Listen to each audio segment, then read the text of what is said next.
바울이 일어나 손짓하며 말하되 이스라엘 사람들과 및 하나님을 경외하는 사람들아 들으라.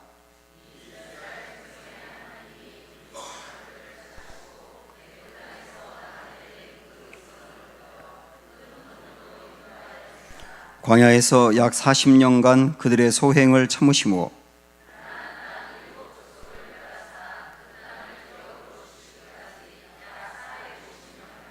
그 후에 선지자 사무엘 때까지 사사를 주셨더니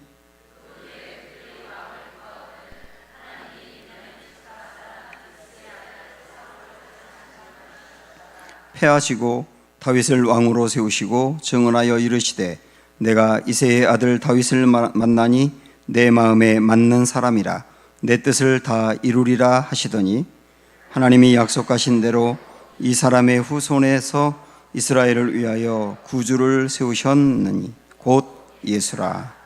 아멘. 네, 둘러보시면서 인사합니다. 사랑합니다. 축복합니다.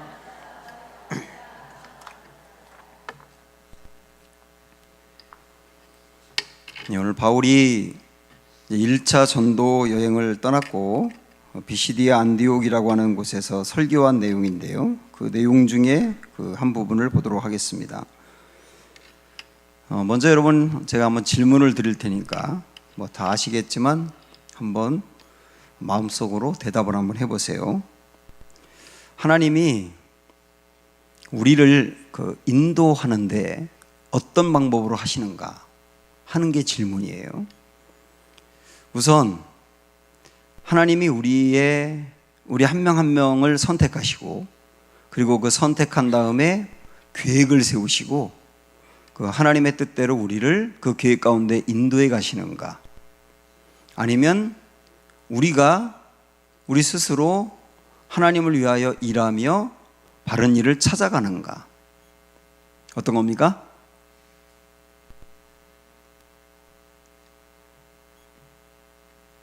하나님이 계획 가운데 우리를 이끌어 가시느냐, 내가 찾아가느냐? 네? 1번입니까? 2번입니까? 1번이죠. 2번이라 그러면 다른 교회 다니셔야 돼요. 하나님은 우리를 선택하셨어요. 근데 선택은 크게 두 가지가 있는데, 하나는 은혜로 선택한 게 있고 또 하나는 은사로 선택한 게 있습니다. 은혜로 선택한다는 말은 우리가 구원받도록 선택해서 이끄셔서 믿음까지 갖게 하고 구원으로 인도하신다는 뜻이고, 그리고 은사로 선택한다는 말은 구원을 받는 그 사람을 위하여 어떤 일로 계획하시고 하나님의 그 일을 하도록 이끌어 가신다는 뜻이에요. 그래서 하나님이 각 사람을 쓰기 위한 계획이 있는데, 그 계획을 하나님이 세우시고 그 계획을 우리에게 부어준 것이 우리에게 뭐냐면 사명이 되는 거예요.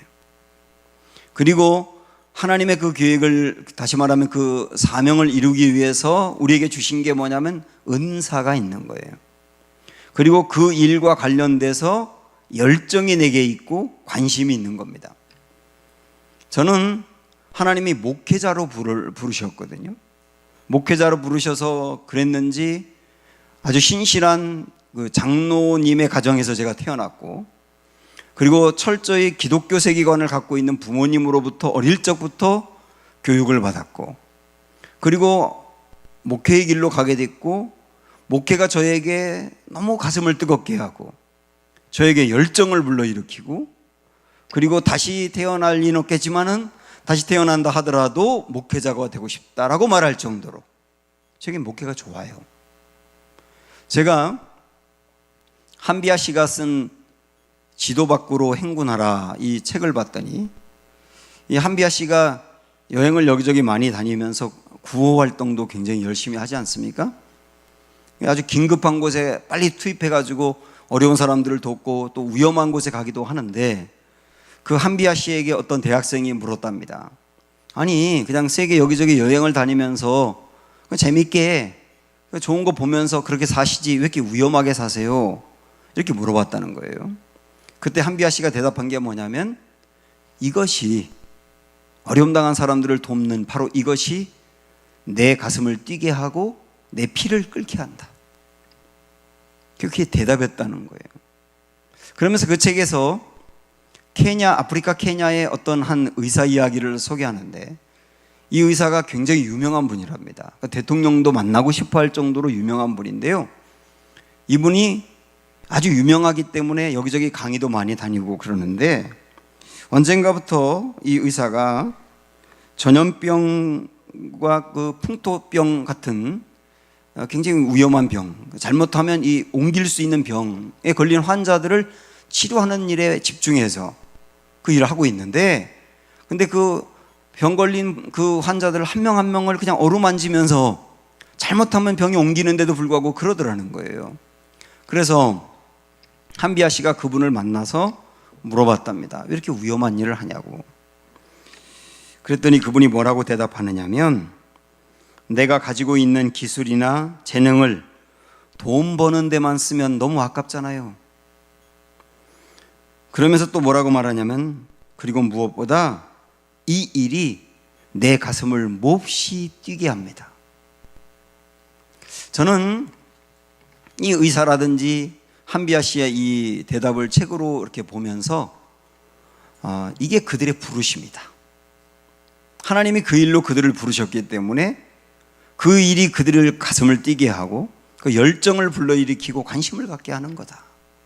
하나님은 각 사람을 각각의 다른 일로 다 그렇게 부르셨다.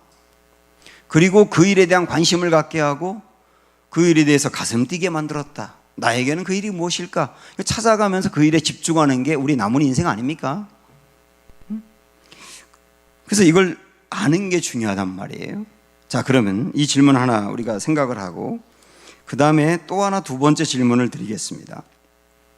그러면 하나님이 선택하고 어떤 계획을 세우시고 그 사람을 그 일에 쓰려고 하는데, 그 사람이 순종하지 않을 경우 그 일을 쓰려고 했던 계획을 수정해서 선수 교체를 할 수 있을까요? 하나님이 어떤 사람을 쓰려고 하는 계획이 있는데, 그 사람이 그 계획을 알면서도 하나님이 그 계획으로 가도록 인도해 가는데도 불구하고 거듭거듭 불순종을 해갈 때 하나님은 그 일을 다른 사람을 통해서 이루려고 할 수 있을까? 그럴까 안 그럴까? 어떻게 생각하세요? 이런 거 뭐 투표로 결정할 수도 없고, 그럴까가 맞습니다.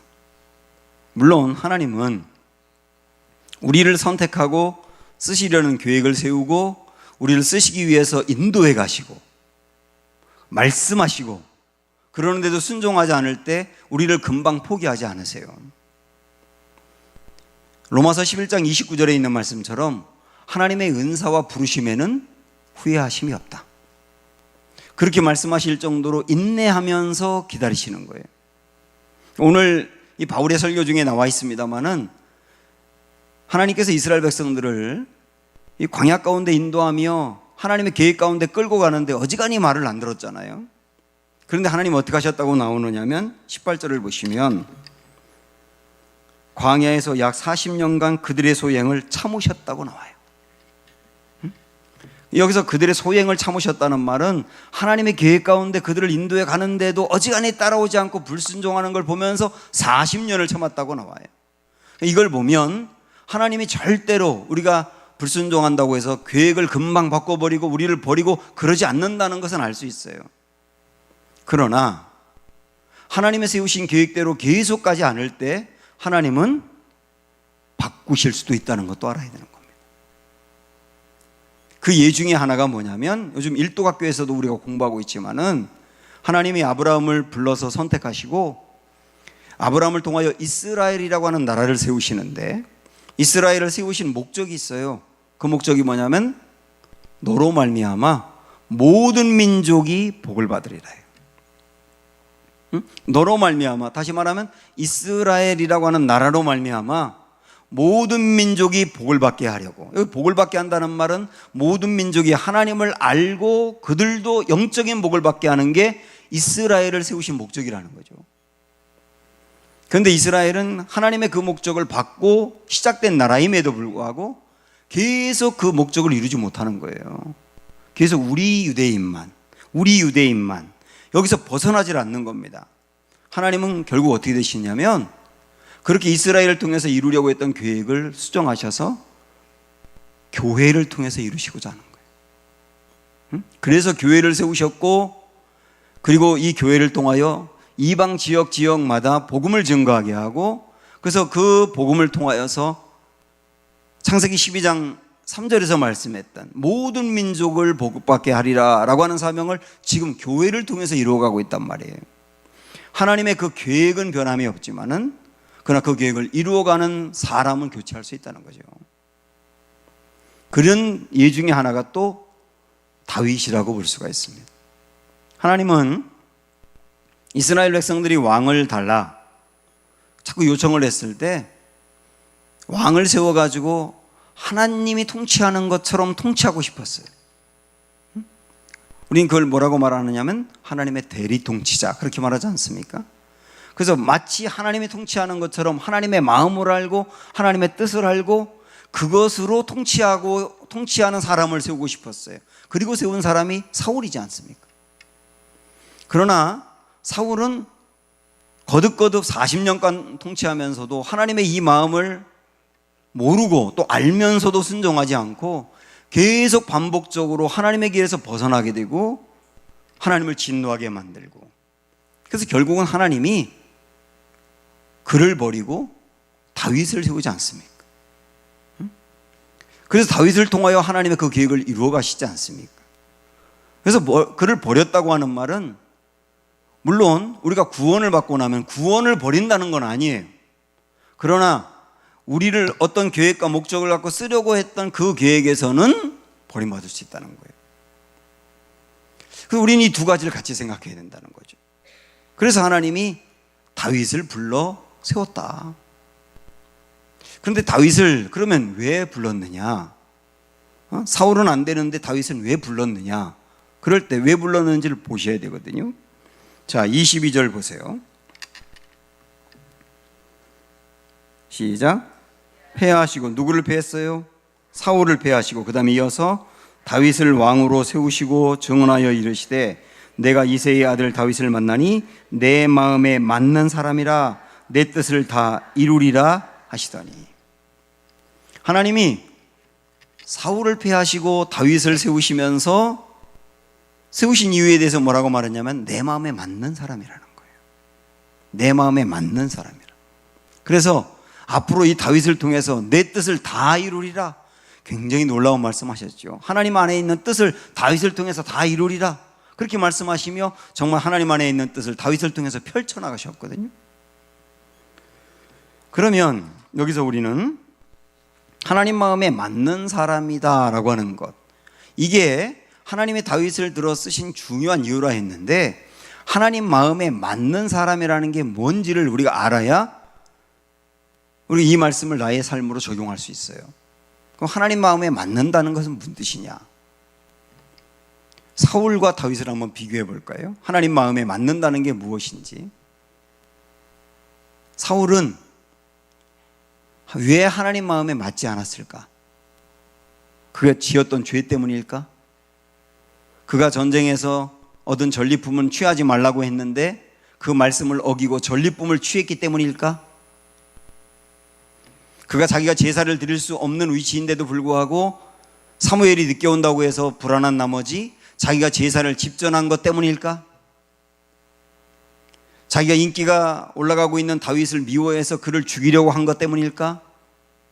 그가 교만했기 때문일까? 그래서 하나님 마음에 맞지 않았을까? 그런 것도 있어요. 그러나 그렇게 본다면 다윗도 별반 차이가 없습니다. 다윗도 부하의 아내를 위력으로 성폭행을 했어요.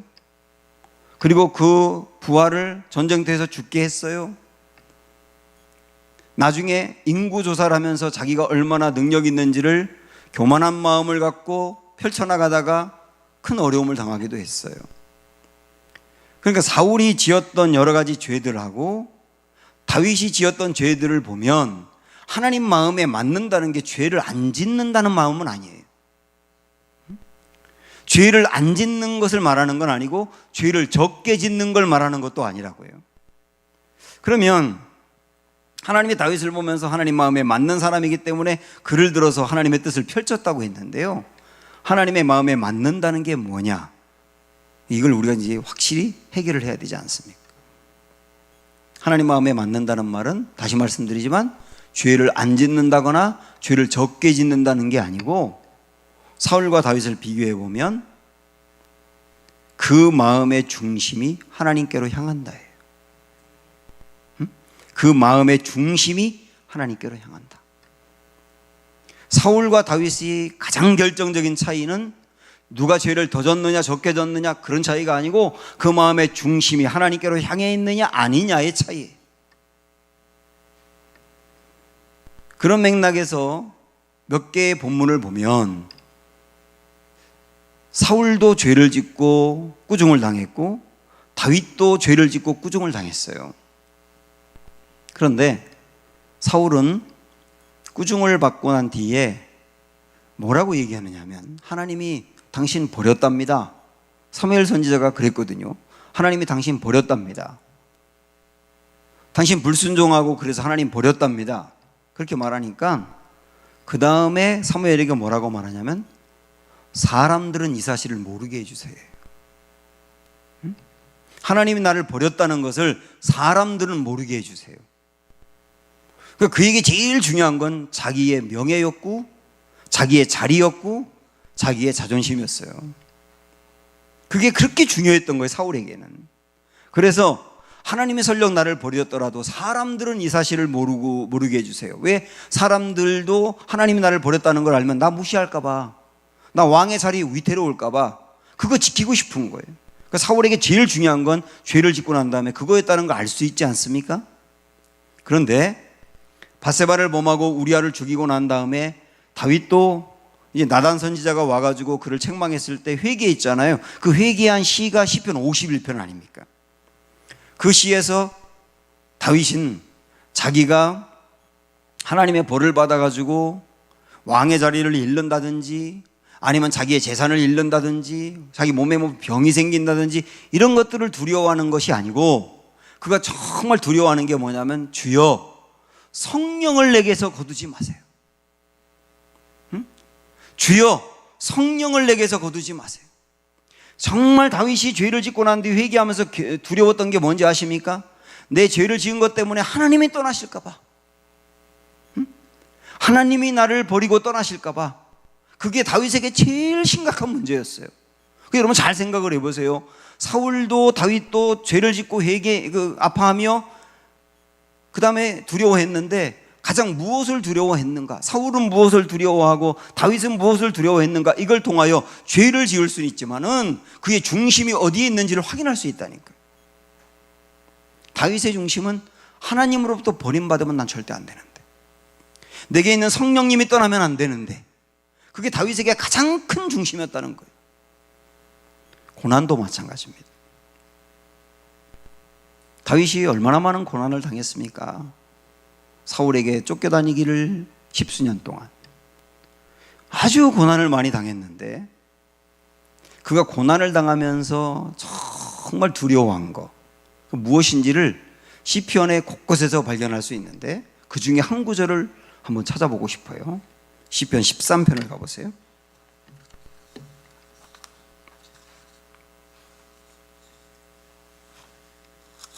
시편 13편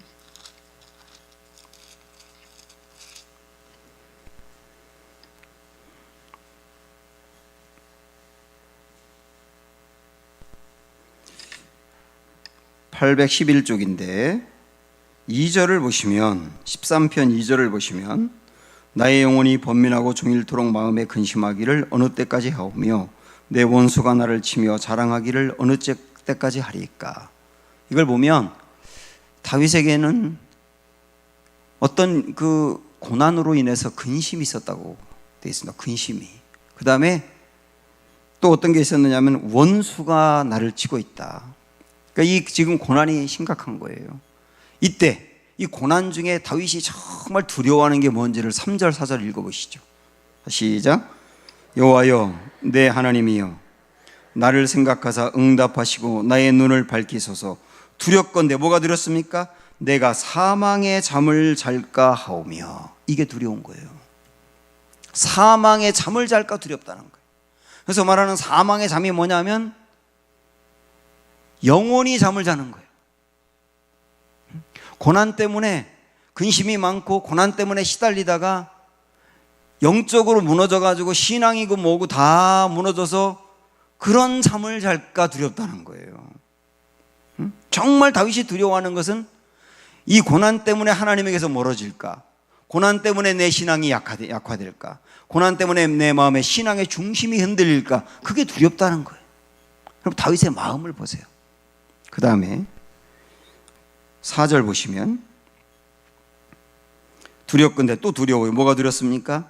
나의 원수가 이르기를 내가 그를 이겼다 할까 하며 내가 흔들릴 때에 나의 대적들이 기뻐할까 하나이다. 다윗을 미워하고 공격하는 원수들, 이게 뭐 사람일 수도 있고 뭐 사단이라고 볼 수도 있는데, 다윗이 영적으로 고난을 당해서 사망의 잠을 자면서 예배에서 멀어지고 그 다음에 신앙이 흔들려버리고 믿음이 흔들려버리는 것을 원수들이 보면, 원수들이 다윗을 보면서 다윗도 잘 나갈 때 하나님 찾지 어려움 당하니까 하나님이고 뭐고 다 없구나, 우리와 똑같네, 그렇게 할까 두렵다는 거예요. 응? 그렇게 할까 두렵다. 그래서 내가 고난당하는 것으로 인하여 사망의 잠을 자고 그것 때문에 하나님이 사람들로부터 모독을 당하거나 신앙이라는 게 별것도 아니네 이런 말 들을까 봐 두렵다는 거예요. 저는 이 말씀 13편 말씀을 이렇게 묵상을 하면서 다윗의 마음의 중심이 무엇인지를 읽을 수 있는 거예요. 정말 다윗이 귀하게 여기는 분이 하나님이고, 고난 중에도 하나님을 바라보는 이 영적인 소망과 이 열정이 사라지지 않기를 원하는 그 마음, 하나님 그걸 보시는 거예요. 내 마음에 맞는 사람이라고 하는 의미가 뭔지 여러분 아시겠죠? 또 하나, 우리 다 알고 있는 본문이지만은 다윗이 법궤를 왕궁으로 모실 때, 법궤가 왕궁 가까이 왔을 때 그 얼마나 좋았는지 격렬하게 춤을 추다가 바지가 흘러내리지 않았습니까? 그걸 통해서 우리는 무엇을 알 수 있냐면 다윗이 정말 기뻐한 게 뭐냐예요. 다윗이 정말 기뻐한 게 뭐냐? 바지가 흘러내릴 정도로 춤을 췄다는 건 정말 기쁘다는 건데, 그가 정말 기뻐한 게 뭐냐? 왕궁의 법궤를 모시는 거였는데, 법궤는 하나님을 상징하니까 하나님과 가까이 있는 게 그게 그렇게 좋았다는 거예요. 하나님을 가까이 모시며 하나님과 교제하고 하나님과 친밀해질 수 있고 하나님께 뭔가 물어볼 수 있고 그럴 수 있게 된 게 정말 기뻤다는 거예요. 이게 다윗이에요. 사랑하는 여러분, 하나님이 내 마음에 맞는 사람이라 라고 말하는 것은 너는 죄를 진 적이 없구나가 그걸 말하는 게 아니고, 네가 죄를 적게 졌구나 꼭 그걸 말하는 것도 아니고, 그 마음의 중심이 하나님께로 향하는 거예요. 회개하면서도 그렇고 고난 중에도 그렇고 그가 제일 기뻐하는 것도 그렇고 하나님이 그 마음을 보신다는 거예요. 오늘 우리 기도 제목이 주여 이 마음을 부어주십시오, 이 중심을 부어주십시오. 그 마음, 그 사랑하는 마음으로 하나님을 귀히 여기며 주님의 일을 감당할 때도 그런 마음으로 하게 해주십시오. 이게 우리 기도 제목이에요. 제가 청년들 목회할 때 한 번은 밤에 늦은 시간까지 제자훈련을 하고 있었습니다. 그리고 다 끝나고 이렇게 핸드폰을 봤는데 문자가 왔어요. 제 아내가 보낸 거예요. 뭐라고 되어 있냐면, 오늘따라 이상하게 군고구마가 먹고 싶네, 이렇게 온 거예요. 그때는 군고구마가 이렇게 잘 나오지 않을, 아직은 그 겨울이 아니기 때문에 그런, 아마 요쯤 됐을까. 그래서 제가 그 문자를 보고 뭐라고 단문을 보냈냐면 어떻게 해서든지 사갈게, 그렇게 했어요. 그리고 제자훈련 끝난 다음에 제가 그 교회가 있던 지역이 은평구 지역인데요, 교회에서부터 출발해가지고 군고구마 파는 데 있을 만한 데는 둘러 보고 1시간 반 만에 사갖고 집에 갔어요. 기어이 사갖고 군고구마 2,000원, 군밤 2,000원, 도합 4,000원. 그걸 제 아내한테 갖다 줬는데 그 늦은 시간까지 자기를 위해서 군고구마를 사러 다녔고 결국 사왔다는 것 때문에 감동을 받는 거예요. 물론 그 감동은 뭐 좋은 반찬으로 이어지게 되고, 물론 그 반찬이 뭐 2달 넘기지 않긴 했습니다만은, 그러나 저 사람이 나를 위해서 추운데 돌아다니면서 군고구마를 샀다는 게 받는 사람 입장에서 어떻게 다가오느냐면 나를 그렇게 귀히 여기는구나로 다가오는 거예요. 우리가 주님을 위하여 무슨 일을 하는 거, 뭐 굉장한 일은 아니잖아요. 뭐 대단한 일을 하는 건 아니잖아요. 그럼에도 불구하고 주님을 위하여 뭔가 일하는 것을 볼 때, 그리고 우리가 고난이 있어도 내 믿음이 흔들리지 아니하도록 하나님을 바라보고 그러는 걸 볼 때, 그리고 내가 죄에 넘어지긴 하지만 그 중에서도 하나님과의 관계가 멀어질까 싶어서 주님 나를 버리지 말라고 기도하는 그 마음을 볼 때, 그 다음에 내가 하나님 만난 기쁨과 예배 중에 임재한 하나님의 기쁨 때문에 내가 뛸 듯이 기뻐하는 그 모습을 볼 때 하나님이 느끼는 건 뭐냐면 나를 그렇게 귀히 여기는구나. 그 마음을 보신다니까. 그 마음의 중심, 나를 귀히 여기는구나. 너 내 마음에 합한 사람인데 내 뜻을 다 너를 통해 이루리라.